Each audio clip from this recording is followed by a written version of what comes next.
On entend partout que l'IA va tout changer. Dans les RH, dans la paye, les entreprises dépensent des sommes folles là-dedans. Elles s'attendent à une vraie révolution. Et pourtant, le retour sur investissement, il a du mal à arriver.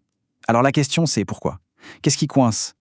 Oui, c'est vraiment la grande question. Parce que malgré tout cet argent mis sur la table, il y a un grain de sable dans l'engrenage. Un obstacle énorme qui bloque tout, qui empêche l'adoption de décoller et donc qui plombe le retour sur investissement. Alors, regardons les chiffres d'un peu plus près. Et là, il y a un truc qui saute aux yeux, c'est un vrai paradoxe. D'un côté, l'utilisation de l'IA, ça se répand partout, mais de l'autre, la confiance, elle ne suit pas du tout. Elle stagne et c'est même dangereux. Moins de la moitié des gens font vraiment confiance aux outils qu'ils sont censés utiliser tous les jours. C'est un gouffre, et ce gouffre, il coûte une fortune aux entreprises. Voilà, ce gouffre, on lui a donné un nom. C'est le paradoxe de la confiance en l'IA. Et attention, on ne parle pas juste d'un vague sentiment, d'une petite méfiance. Non, on parle d'un vrai mur économique. Et pour bien comprendre l'ampleur du problème, regardez ces chiffres, c'est éloquent. On a quasiment 8 professionnels des RH sur 10 qui s'inquiètent des biais des algorithmes. 8 sur 10.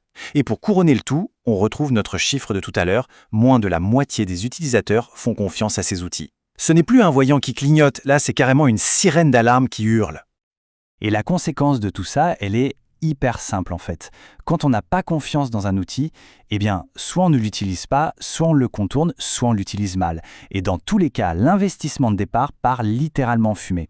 La confiance, ce n'est pas la cerise sur le gâteau, c'est l'ingrédient de base pour espérer avoir un retour sur investissement. Ok, le constat est clair, le problème est posé, maintenant comment on s'en sort? Comment on construit cette fameuse confiance? Eh bien, on ne peut pas le faire au hasard. Il faut des fondations solides, un cadre bien défini. Et ce cadre, ça porte un nom, l'IA de confiance. L'IA de confiance, qu'est-ce que c'est concrètement? C'est une vision beaucoup plus large que juste la performance technique. C'est s'assurer que l'IA qu'on développe est non seulement efficace, mais aussi qu'elle est juste, qu'elle respecte la loi, l'éthique, les droits fondamentaux, et bien sûr qu'elle soit fiable et robuste. Et pour que ce ne soit pas juste un joli concept, cette approche repose sur 4 piliers. Pensez-y comme les 4 pieds d'une table. Si un seul manque, tout s'écroule. Ce sont eux le socle de la confiance. Premier pilier, et celui-là il est absolument non négociable, c'est la supervision humaine. L'idée est simple, l'IA est un assistant, un copilote surpuissant. Elle peut analyser, suggérer, recommander, mais la décision finale, surtout quand ça touche à des choses aussi critiques que l'embauche ou un licenciement, elle doit et elle restera toujours entre les mains d'un humain. Deuxième pilier, la transparence et ce qu'on appelle l'explicabilité. En gros, c'est la fin de la fameuse boîte noire.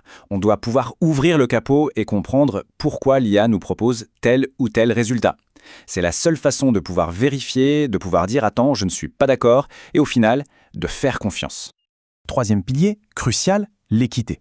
Une IA, c'est un peu comme un élève. Elle apprend de ce qu'on lui donne. Si on la nourrit avec des données du passé qui sont pleines de préjugés, eh bien, elle va les apprendre, les reproduire et même les amplifier. On a tous en tête l'exemple catastrophique de l'outil de recrutement d'Amazon qui avait appris à écarter systématiquement les CV de femmes. L'IA de confiance, son job, c'est précisément de combattre ça activement. Bon, on a vu le quoi, les piliers. Passons maintenant au comment. Comment on fabrique, concrètement, une IA de confiance?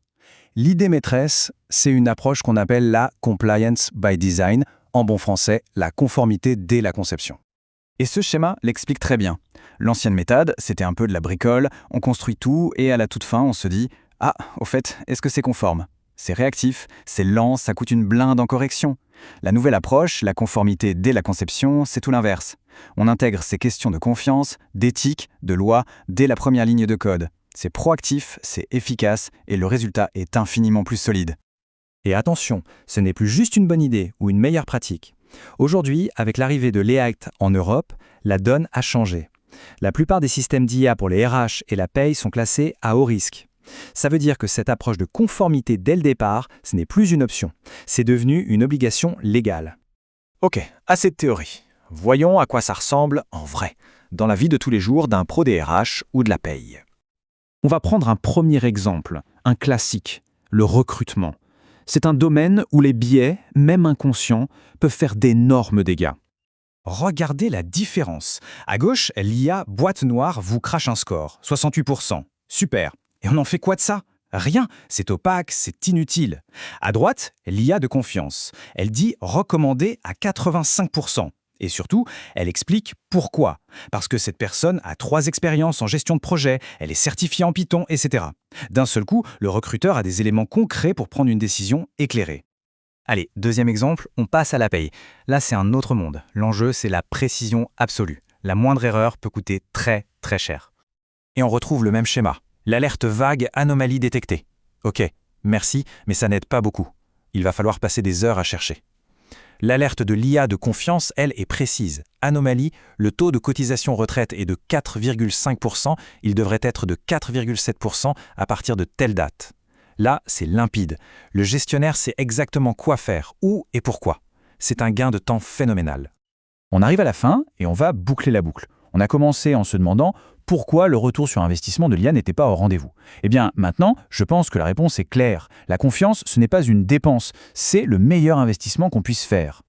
Et ce ne sont pas juste des mots, ce sont des chiffres. Une étude du cabinet Forrester a calculé le retour sur investissement des solutions qui intègrent cette fameuse conformité dès le départ. Le résultat, 238% sur 3 ans. C'est juste énorme. Et l'impact n'est pas que financier, c'est aussi un atout incroyable pour la marque employeur. Près de la moitié des entreprises sont convaincues qu'une IA responsable leur donne un vrai avantage pour attirer et garder les meilleurs talents. C'est un argument de poids aujourd'hui. Et puis, il y a le revers de la médaille. Ne pas investir dans la confiance, ça a un coût. Et un coût qui peut faire très mal. Les sanctions prévues par l'EAICT pour les violations les plus graves peuvent monter jusqu'à 7% du chiffre d'affaires annuel mondial. Le risque financier est juste trop grand pour jouer avec ça. Finalement, tout se résume à cette idée. Dans notre monde numérique, la confiance, ce n'est pas une option, ce n'est pas une fonctionnalité, c'est le système d'exploitation. C'est le socle sur lequel toute l'intelligence artificielle en entreprise doit être construite si on veut qu'elle tienne ses promesses. Sans ça, tout le reste n'est que du vent.